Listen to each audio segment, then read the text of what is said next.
இதயம் என்பது சதைதான் என்றால் எரிதழல் தின்றுவிடும்.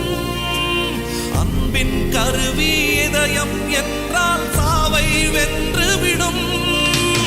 அன்பே சிவம், அன்பே சிவம் என்போம், அன்பே சிவம், அன்பே சிவம் என்போம், அன்பே சிவம், அன்பே சிவம் என்போம், அன்பே சிவம், அன்பே சிவம்